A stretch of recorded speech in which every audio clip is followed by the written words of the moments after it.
नमस्कार, आप देख रहे हैं दूरदर्शन किसान कृषि दर्शन कार्यक्रम में। स्वागत है आप सभी का। मैं हूं आपके साथ अदिति शर्मा। हमारे इस कार्यक्रम में आज हम बहुत ही अहम जानकारियां आपके लिए लेकर आए हैं। नई नई तकनीकों के बारे में आपको बताने वाले हैं, सरकारी योजनाओं के बारे में जानकारी देने वाले हैं। बता दें, आज सबसे पहले बात होगी छोटे तालाब बड़ी आमदनी की। फिर मुलाकात होगी हमारी सफल महिला किसान सुनीता शानू से, और फिर आपको बताएंगे हम प्रधानमंत्री फसल बीमा योजना के बारे में। तो फिर आइए आज के अंक की शुरुआत करते हैं। कार्यक्रम में वक्त है नजर डालने का हमारे पहले सेगमेंट विज्ञान और किसान पर। देखते हैं खेती किसानी के क्षेत्र में क्या कुछ बदलाव हो रहे हैं। हमारे देश में मछली पालन व्यवसाय की बात करें तो ये काफी तेजी से बढ़ रहा है। हमारे किसान अब खेती किसानी के साथ साथ इस व्यवसाय को भी अपना रहे हैं और अपनी आमदनी को भी बढ़ा रहे हैं। बता दें आपको कि इसी के चलते खेती में जिस तरह से नई नई विधियों को लाया जा रहा है, मछली पालन के क्षेत्र में भी ऐसे ही कार्य किए जा रहे हैं। एक ऐसी ही विधि है जिसे कहा जाता है टैंक में मछली पालन। क्या है ये, किस तरह से आप कर सकते हैं, आइए जानते हैं हमारे सेगमेंट में।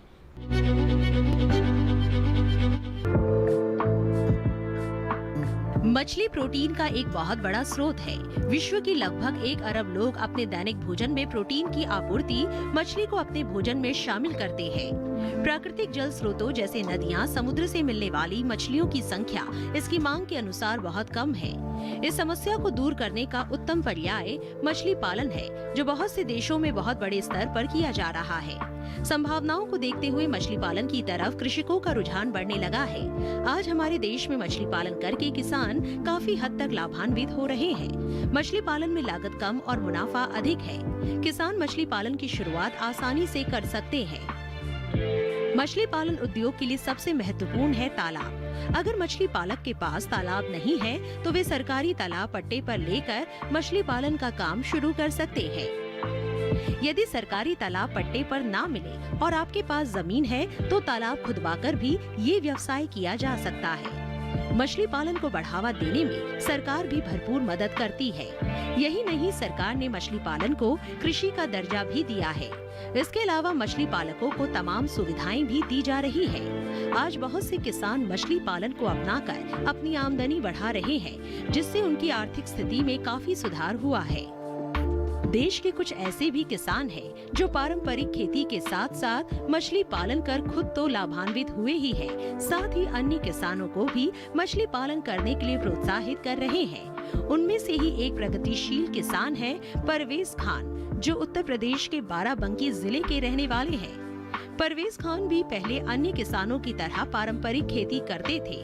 आंध्र प्रदेश के दौरे से प्रेरित होकर इन्होंने मछली पालन का काम शुरू किया। शुरुआत में वे तालाब में मछली पालन करते थे। बाद में अधिक मुनाफे के उद्देश्य से आधुनिक तरीके से मछली पालन की टैंक पद्धति को अपनाया। टैंक पद्धति में स्थान कम होता है लेकिन उत्पादन ज्यादा मिलता है। परवेज खान ने 21,000 वर्ग फीट क्षेत्र में फैले फिश फार्म में 25 बाय 25 फीट के 38 टैंक बना रखे हैं। इसमें 4 फीट पानी भरा रहता है। इन टैंकों में इन्होंने रीसर्कुलर एक्वाकल्चर लगवाया है, जिससे टैंक में पानी का बहाव निरंतर बना रहता है। पानी के निरंतर बहाव बने रहने से मछलियों में बीमारी की संभावना कम हो जाती है। इसके अलावा वे मछलियों को अच्छी क्वालिटी का संतुलित चारा देते हैं। पानी के तापमान पर वाटर पैरामीटर से निरंतर निगरानी भी रखते हैं। आज परवेज खान मछली पालन से लाखों रुपए की आमदनी तो कर ही रहे हैं, साथ ही अपने क्षेत्र के किसानों के लिए प्रेरणा स्रोत भी बने हुए हैं। ऐसे में कहा जा सकता है कि मछली पालन की टैंक पद्धति को अपनाकर अन्य किसान भी ज्यादा से ज्यादा मुनाफा कमा सकते हैं। कार्यक्रम में किसान भाइयों बहनों, अब वक्त हो चला है एक छोटे से ब्रेक का। आप कहीं मत जाइए, हम जल्द ही हाजिर होंगे। बने रहिए दूरदर्शन किसान पर, देखते रहिए हमारा कार्यक्रम कृषि दर्शन।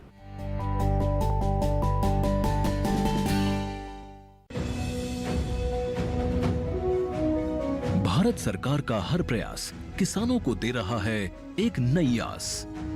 देश के किसानों की खुशहाली और उन्हें आत्मनिर्भर बनाने के लिए भारत सरकार समर्पित है। प्रधानमंत्री श्री नरेंद्र मोदी जी के नेतृत्व में कृषि क्षेत्र में किए गए निरंतर प्रयासों के फलस्वरूप देश खाद्यान्न व बागवानी के क्षेत्र में आत्मनिर्भर हो चुका है और देश में दलहन का उत्पादन भी बढ़ा है। इसी तरह भारत सरकार ने खाद्य तेलों के उत्पादन को बढ़ाने के भी अनेक प्रयास किए हैं। इसी क्रम को आगे बढ़ाते हुए माननीय प्रधानमंत्री श्री नरेंद्र मोदी जी के नेतृत्व में भारत सरकार ने दूरदर्शी निर्णय लेते हुए राष्ट्रीय खाद्य तेल मिशन ऑयल पाम की शुरुआत की है। इस मिशन से देश भर के किसानों को बहुत लाभ मिलेगा। कृषि के पूंजी निवेश में वृद्धि होगी, खाद्य तेल आयात पर देश की निर्भरता कम होगी और रोजगार के नए अवसर पैदा होंगे। खाने के तेल में आत्मनिर्भरता के लिए अब राष्ट्रीय खाद्य तेल मिशन ऑयल पाम का संकल्प लिया गया है। इससे किसानों को तो सीधा लाभ होगा ही, गरीब और मध्यम वर्ग के परिवारों को सस्ता और अच्छी क्वालिटी का तेल भी मिलेगा। यही नहीं, ये मिशन बड़े स्तर पर रोजगार का निर्माण करेगा। इस मिशन के अंतर्गत ऑयल पाम का रकबा और पैदावार बढ़ाने पर जोर देने के लिए सरकार ने 11,000 करोड़ रुपए से अधिक की सहायता राशि निर्धारित की है। मिशन के तहत सरकार ने ऑयल पाम की खेती के लिए रोपण आदि की सहायता में बढ़ोतरी करते हुए पहले मिलने वाले 12,000 रुपए प्रति हेक्टेयर को बढ़ाकर 29,000 रुपए प्रति हेक्टेयर तक कर दिया है। ऑयल पाम के पुराने बागों के पुनरुद्धार के लिए 250 रुपए प्रति पौधा के हिसाब से विशेष सहायता दी जा रही है। पौधारोपण सामग्री की कमी दूर करने और बीजों की पैदावार करने वाले बागों को भी सहायता दी जाएगी। इसके तहत 15 हेक्टेयर ऑयल पाम उद्यान के लिए 80 लाख रुपए तक की सहायता राशि दी जाएगी। इसके अलावा नर्सरी विकास के लिए 40 लाख रुपए तक तय किए गए हैं। पूर्वोत्तर और अंडमान राज्यों के लिए विशेष सहायता का भी प्रावधान है। ऑयल पाम के किसान ताजे फलों के गुच्छे यानी FFB का उत्पादन करते हैं, जिनकी वर्तमान में कीमतें अंतर्राष्ट्रीय मूल्यों में उतार चढ़ाव के आधार पर तय होती हैं। पहली बार केंद्र सरकार ताजे फलों के गुच्छे की कीमत के लिए किसानों को आश्वासन दे रही है। ये व्यवहार्यता मूल्य यानी VP कहलाएगा, यानी किसानों को कोई घाटा नहीं होने दिया जाएगा। व्यवहार्यता मूल्य VP तय करने की शुरुआत 1 नवंबर से होगी और अगले वर्ष 31 अक्टूबर तक जारी रहेगी। इसे ऑयल पाम वर्ष कहा जाएगा। इस योजना के तहत वर्ष 2025-26 तक ऑयल पाम का रकबा 6.5 लाख हेक्टेयर सृजित करने और कच्चे ऑयल पाम की पैदावार वर्ष 2025-26 तक 11.20 लाख टन पहुंचाने का लक्ष्य निर्धारित किया गया है। सरकार के इस महत्वपूर्ण निर्णय से देश में ऑयल पाम की खेती करने वाले किसानों में विश्वास पैदा होगा और वे खेती का रकबा बढ़ाएंगे। इस तरह पाम ऑयल का उत्पादन भी बढ़ेगा, जिससे किसानों की आय बढ़ेगी और ग्रामीण अर्थव्यवस्था भी सुदृढ़ होगी।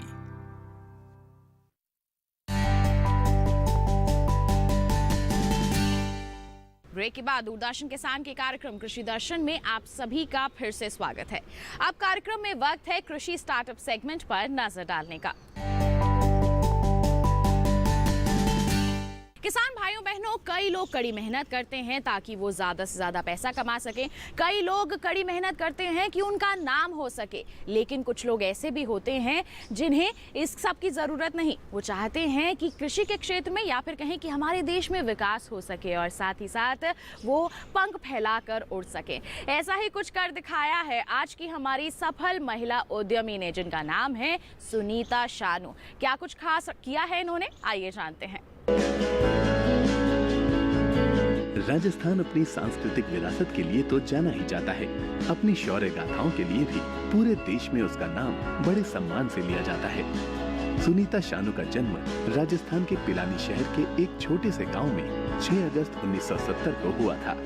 बचपन से ही सुनीता ने अपने माता पिता को परेशानियों से जूझता हुआ देखा था। एक दुर्घटना में इनके पिता की आंखें चली गई, जिसके कारण इनके परिवार पर दुखों का पहाड़ टूट पड़ा था। सुनीता के पिता खेती किया करते थे, लेकिन आंखें चली जाने के बाद वो लाचार हो चुके थे। सुनीता शानू के जीवन का संघर्ष यहीं से शुरू हो गया। इनके माता पिता को सुनीता से काफी उम्मीदें थी। बचपन से ही सुनीता घर के काम में निपुण तो थी ही, साथ ही पढ़ाई में भी रुचि रखती थी। इन्होंने BSc गृह विज्ञान किया और जीवन को एक नया अर्थ देने के लिए, एक मुकाम हासिल करने के लिए और अपनी एक अलग पहचान बनाने के लिए वो जिंदगी की जद्दोजहद में शामिल हो गई। सुनीता शानू के ससुराल में भी खेती बाड़ी हुआ करती थी और उनके पति भी खेतों में काम करते थे। लेकिन शादी के बाद वो दोनों कुछ नया करने के उद्देश्य से दिल्ली चले आए। यहाँ आने के बाद भी उन्हें छोटे छोटे काम ही मिल रहे थे। आर्थिक मजबूरी को दूर करने के लिए सुनीता और उनके पति ने अपना व्यवसाय शुरू करने का फैसला लिया। उन्होंने चाय का एक छोटा व्यवसाय शुरू किया। बस 5 किलो चाय पत्ती लेकर पति पत्नी उस काम में जुट गए। धीरे धीरे उनका ये चाय व्यवसाय आगे बढ़ गया। विकास का पौधा अंकुरित होने लगा। सुनीता शानू का ये चाय व्यवसाय चलने लगा। उनके इस व्यवसाय को नया आकाश मिलने लगा। व्यवसाय आगे बढ़ने लगा और फिर क्या था, सुनीता शानू कामयाबी की राह पर आगे चलने लगी। उन्होंने पीछे मुड़कर कभी नहीं देखा। उनका मजाक उड़ाने वाले लोग, उन्हें कमजोर समझने वाले, उनसे ही प्रेरणा लेने लगे। धीरे धीरे उनका ये व्यवसाय इतना बढ़ गया कि उनके इस व्यवसाय से दूसरी महिलाएं भी जुड़ने लगी। सुनीता शानू टी बोर्ड की सदस्य बन गई। देश के तमाम टी बागानों से वो चाय खरीदने लगी। सुनीता शानू ने जब देखा कि उनका ये व्यवसाय काफी आगे बढ़ गया है, तो उन्होंने एक छोटा सा कमरा किराए पर ले लिया। साथ ही अपनी इस चाय फैक्ट्री का नाम सुनीता सप्लायर्स रख दिया। इन्होंने कुछ वर्कर्स भी अपने काम के लिए रखे। आज सुनीता शानू सफल उद्यमी है। उनकी चाय का बिजनेस देश और विदेश में अपनी अलग पहचान बना रहा है। इनके यहाँ बनी फ्लेवर टी जैसे ग्रीन और व्हाइट की मांग बाजार में हमेशा ही बनी रहती है। सुनीता शानू ने जो कामयाबी हासिल की है, उसके पीछे उनकी खुद की गई दिन रात की मेहनत है। उनका मानना है कि देश को विकास की राह पर ले जाने के लिए महिलाओं का विकास बहुत जरूरी है। इनके फैक्ट्री में काम करने वाली महिलाएं इनसे बेहद प्रभावित हैं और वो भी सुनीता शानू की तरह कामयाब होने की राह पर अग्रसर हैं।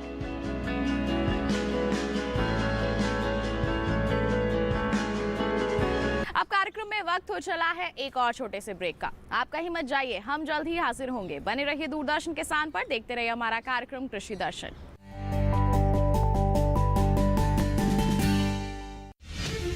अन्नदाता किसानों की खुशहाली और उनकी आय में बढ़ोतरी के लिए भारत सरकार लगातार प्रयासरत है। माननीय प्रधानमंत्री श्री नरेंद्र मोदी जी के दूरदर्शी नेतृत्व में पिछले 7 वर्षों में खेती को आधुनिक और किसानों को आत्मनिर्भर बनाने के लिए कई निर्णय लिए गए हैं। छोटा किसान बने देश की शान, ये हमारा सपना है। देश के 80% से ज्यादा किसान ऐसे हैं जिनके पास 2 हेक्टेयर से भी कम जमीन है। अब देश में इन्हीं छोटे किसानों को ध्यान में रखते हुए कृषि सुधार किए जा रहे हैं, निर्णय लिए जा रहे हैं। प्रधानमंत्री किसान सम्मान निधि योजना की शुरुआत 24 फरवरी 2019 को माननीय प्रधानमंत्री श्री नरेंद्र मोदी जी के द्वारा की गई थी। पीएम किसान योजना का पूरा खर्च भारत सरकार वहन करती है। इसके तहत लाभार्थी किसानों को हर साल 6,000 रुपए की सम्मान राशि 2,000 रुपए की 3 समान किस्तों में सीधे उनके बैंक खातों में हस्तांतरित की जाती है। अब तक 11 करोड़ से भी अधिक लाभार्थी किसानों के बैंक खातों में 1,58,000 करोड़ रुपए से अधिक की राशि सीधे ट्रांसफर की जा चुकी है। किस्तों की जानकारी किसानों को एसएमएस के माध्यम से दी जाती है। बैंक के एक्चुअल போகும்போது அந்த பணத்தை நாங்க வித்ரா பண்ணிட்டு வந்து நாங்க விவசாயம் பண்ணிக்கிறோம்। इस मदद से बुआई के पहले अब किसानों को बीज, खाद, कीटनाशक और कृषि संबंधी अन्य जरूरतों के लिए साहूकारों के आगे हाथ नहीं फैलाना पड़ता। અને એના લીધે મારે કોઈ જોડે કે સગા સંબંધી કે મિત્રો જોડે મારે ઉછીના પૈસા લેવાની જરૂર પડતી નથી અને એનાથી હું સારી એવી खेती કરી શકું છું। इस योजना से मिले लाभ तथा आवेदन की स्थिति देखने के लिए पीएम किसान पोर्टल लॉन्च किया गया है। इस पोर्टल के माध्यम से पात्र किसान अपना पंजीकरण स्वयं करने के साथ साथ अब तक मिले लाभ और अपने आवेदन की स्थिति फार्मर्स कॉर्नर से देख सकते हैं।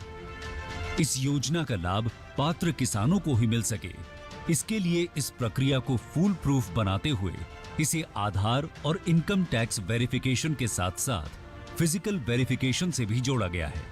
इसके अलावा किसानों की सुविधाओं और जानकारी के लिए पीएम किसान मोबाइल ऐप भी विकसित किया गया है। पीएम किसान सम्मान निधि योजना का लाभ देश के सभी राज्यों और केंद्र शासित प्रदेशों के किसानों को मिल रहा है। इसे हासिल करके हमारा किसान सबल और आत्मनिर्भर हो रहा है।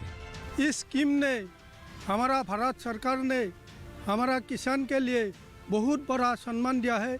इसीलिए हम भारत सरकार को, प्रधानमंत्री नरेंद्र मोदी जी को हम बहुत बहुत धन्यवाद देती हूँ। आत्मनिर्भर भारत की पहचान प्रगतिशील और समर्थ किसान।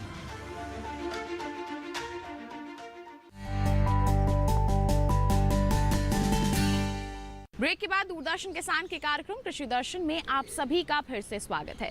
अब कार्यक्रम में वक्त हो चला है नजर डालने का हमारे सेगमेंट फार्मिंग इंडिया पर। किसान भाइयों बहनों, मौसम की मार फसल उत्पादन पर प्रभाव डालती है और साथ ही साथ असर होता है आपकी आमदनी पर भी। काफी नुकसान आपको झेलना पड़ता है। इसी नुकसान की भरपाई हो सके, इसी दिशा में हमारी सरकार द्वारा प्रधानमंत्री फसल बीमा योजना चलाई जा रही है। क्या है ये योजना, किस तरह से आपको इससे लाभ मिल सकता है, आइए जानते हैं।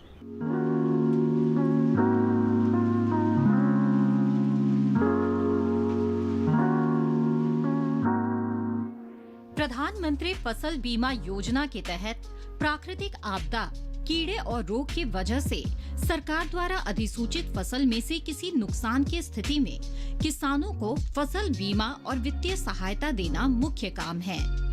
इसके अलावा किसानों की खेती में रुचि बनाए रखने के प्रयास एवं उन्हें स्थायी आमदनी उपलब्ध कराना भी इस योजना का उद्देश्य है। कृषि के क्षेत्र में दिनों दिन हो रहे बदलाव और नई आधुनिक पद्धतियों को अपनाने के लिए प्रोत्साहित करना भी इस योजना का एक उद्देश्य है। इस योजना के अंतर्गत प्राकृतिक आपदाओं के कारण खराब हुई फसल के मामले में बीमा प्रीमियम बहुत कम रखा गया है। किसानों को खरीफ की फसल के लिए 2% प्रीमियम और रबी की फसल के लिए 1.5% प्रीमियम का भुगतान करना पड़ता है। इस योजना का लाभ उठाने के लिए कुछ किसान कुछ विशेष बातों का ख्याल रखें। जैसे फसल की बुआई के 10 दिनों के अंदर प्रधानमंत्री फसल बीमा योजना का फॉर्म भरना जरूरी होता है। फसल काटने से 14 दिनों के बीच अगर आपकी फसल को प्राकृतिक आपदा के कारण नुकसान होता है, तब भी आप बीमा योजना का लाभ उठा सकते हैं। बीमा की रकम का लाभ तभी मिलेगा जब आपकी फसल किसी प्राकृतिक आपदा की वजह से ही खराब हुई हो। किसान प्रधानमंत्री फसल बीमा योजना के लिए ऑफलाइन और ऑनलाइन दोनों तरीके से फॉर्म भर सकते हैं। अधिक जानकारी के लिए किसान नजदीकी बैंक की शाखा में जाकर फसल बीमा योजना का फॉर्म भर सकते हैं और इस योजना का लाभ उठा सकते हैं। किसानों के हित के लिए केंद्र सरकार द्वारा नित नए नियम और योजनाएं बनाई जा रही है। ऐसे में साल 2016 में प्रधानमंत्री फसल बीमा योजना भी सरकार द्वारा चलाई जाने वाली योजना है, जिससे किसानों की सहूलियत और बेहतर विकास होने में मदद मिल सके। बीते सालों में इस योजना का लाभ उठाकर किसानों ने और भी मजबूती के साथ कृषि में अपना योगदान देकर सफलता हासिल की है। इस योजना का उपयोग कर भारत के लगभग हर प्रदेश के किसान काफी हद तक लाभान्वित हुए हैं। साथ ही साथ अपनी आय दुगनी करने में भी इन्हें इस योजना के जरिए मदद मिली है। अथर्ववेद में लिखा है कि ये धरती हमारी माँ है और हम इसके पुत्र हैं। जिस तरह से एक माँ अपने बच्चे का लालन पालन करती है, वैसे ही ये धरती भी अपनी उपज से हम इंसानों का पेट भरती है। लेकिन ज्यादा उपज पाने की लालसा में हमने इसे बीमार कर दिया है। अब हमें क्या करना है? हमें प्राकृतिक खेती को अपनाना है। किस तरह से, आइए जानते हैं।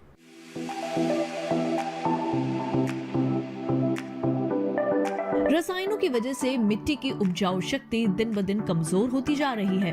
पर्यावरण प्रदूषण बढ़ रहा है सो अलग। कृषि रसायनों के लिए दुनिया भर में चिंता जताई जा रही है और उपाय तलाशे जा रहे हैं। जैविक खेती इसी तलाश का नतीजा है, लेकिन समस्या ये है कि जैविक खेती भी पूरी तरह रसायन मुक्त नहीं है। अगर आपको एकदम शुद्ध फसलें उगानी है तो प्राकृतिक खेती अपनानी होगी। प्राकृतिक खेती देसी गाय पर आधारित कृषि पद्धति है, जो मुख्य रूप से मिट्टी के स्वास्थ्य पर जोर देती है। मिट्टी जितनी स्वस्थ होगी, फसल भी उतनी ही बेहतर होगी। दरअसल मिट्टी में पौधों के विकास के लिए 16 तरह के पोषक तत्व होते हैं। देसी गाय के गोबर में सभी तत्व मौजूद हैं और कमाल की बात ये है कि अकेली गाय 30 एकड़ जमीन पर खेती के लिए काफी है। देसी गाय के गोबर और मूत्र की गंध केचुओं की संख्या बढ़ाने में भी मददगार है। हम सभी जानते हैं कि केचुए किसानों के मित्र माने जाते हैं। आपको बता दें कि प्राकृतिक खेती के लिए गहरी जुताई की जरूरत नहीं होती। इसमें सिंचाई पौधों से कुछ दूरी पर की जाती है, जिसमें सिर्फ 10% ही पानी लगता है। दूर से पानी देने के कारण जड़ों की लंबाई बढ़ती है, जिससे तनों की मोटाई और पौधों की लंबाई में भी इजाफा होता है। प्राकृतिक खेती में पौधों की दिशा उत्तर दक्षिण होती है। ऐसा करने से पौधों को सूरज की ऊर्जा और रोशनी ज्यादा समय तक मिल जाती है। इससे पौधे अपने शरीर का निर्माण कर लेते हैं, जिससे न सिर्फ कीट लगने की आशंका कम हो जाती है, बल्कि पौधों में पोषक तत्व भी संतुलित मात्रा में इकट्ठे हो जाते हैं। प्राकृतिक खेती में मुख्य फसल के साथ सहयोगी फसलों को भी उगा सकते हैं। इसी तरह की खेती में देसी बीजों की काफी अहम भूमिका होती है। देसी बीज पोषक तत्व कम लेते हैं और पैदावार ज्यादा देते हैं। दूसरी ओर जलवायु परिवर्तन का असर खेती पर भी पड़ रहा है। प्राकृतिक खेती से उपजी फसलें मौसम की विषमताओं को काफी हद तक सहन कर लेती हैं, जिससे किसान आर्थिक नुकसान से बच रहे हैं। खेती के लिए खाद और कीटनाशक की जरूरत होती है। प्राकृतिक खेती में ये दोनों चीजें प्राकृतिक तरीके से ही बनाई जाती हैं, वो भी घर पर मौजूद सामग्री से। इसमें 2 तरह की खाद होती है, जीवामृत और घन जीवामृत। खाद 2 तरह से बन सकती है। मिट्टी की भौतिक दशा को सुधार देगा। इस तरह कीटनाशक भी गोबर, गौमूत्र, पौधों के पत्ते, तंबाकू, लहसुन और लाल मिर्च से बनाए जाते हैं। प्राकृतिक खेती में पोषण और कीट नियंत्रण के लिए बाजार से कुछ भी अतिरिक्त सामान नहीं खरीदना होता, इसलिए इसे जीरो बजट फार्मिंग यानी शून्य बजट खेती भी कहा जाता है। दक्षिण भारत में ये खेती लोकप्रिय हो रही है और खास तौर से कर्नाटक में। प्रधानमंत्री श्री नरेंद्र मोदी जी जिस तरह से खेती को प्रोत्साहित कर रहे हैं, उनकी सरकार ने परंपरागत कृषि विकास योजना में ही भारतीय प्राकृतिक कृषि पद्धति के नाम से एक उप योजना तैयार की है। इसके अंतर्गत किसान को 3 साल के लिए प्रति हेक्टेयर 12,200 रुपए की आर्थिक सहायता दी जाती है। पद्मश्री सुभाष पालेकर प्राकृतिक खेती के जनक हैं। वैसे बिना रसायनों वाली खेती भारत के लिए कोई नया विचार नहीं है। हमारे किसान हजारों साल से इसी तरह की खेती करते आ रहे हैं। वेदों और उपनिषदों में भी इस संबंध में श्लोक मिल जाते हैं। रसायनों का उपयोग हरित क्रांति के दौरान शुरू हुआ। अब चूंकि पूरी दुनिया इनके दुष्परिणामों को जान चुकी है, ऐसे में भारत प्राकृतिक खेती के रूप में दुनिया को नई राह दिखा रहा है। तो किसान भाइयों बहनों, ये था हमारा आज का कार्यक्रम कृषि दर्शन। एक विशेष जानकारी आपको दे दें, दोबारा हमारा ये कार्यक्रम आपको देखना है तो आप हमारे टीवी स्क्रीन पर दिखाए जा रहे QR कोड को स्कैन कर लीजिए, सीधा पहुंच जाएंगे YouTube चैनल पर। आप दोबारा हमारा ये कार्यक्रम देख सकते हैं। साथ ही जुड़ना चाहते हैं तो ईमेल कीजिए हमें। ईमेल ID है krishidarshandddk@gmail.com। साथ ही आप हमें पत्र भी लिख सकते हैं। पता है हमारा कृषि दर्शन, कमरा number 59A, CPC Doordarshan, Khelgaon, नई दिल्ली 110049। तो इसी के साथ आज के लिए बस इतना ही। अगले अंक में करेंगे मुलाकात, तब तक के लिए हमें दीजिए इजाजत। आप बने रहिए दूरदर्शन किसान पर। नमस्कार।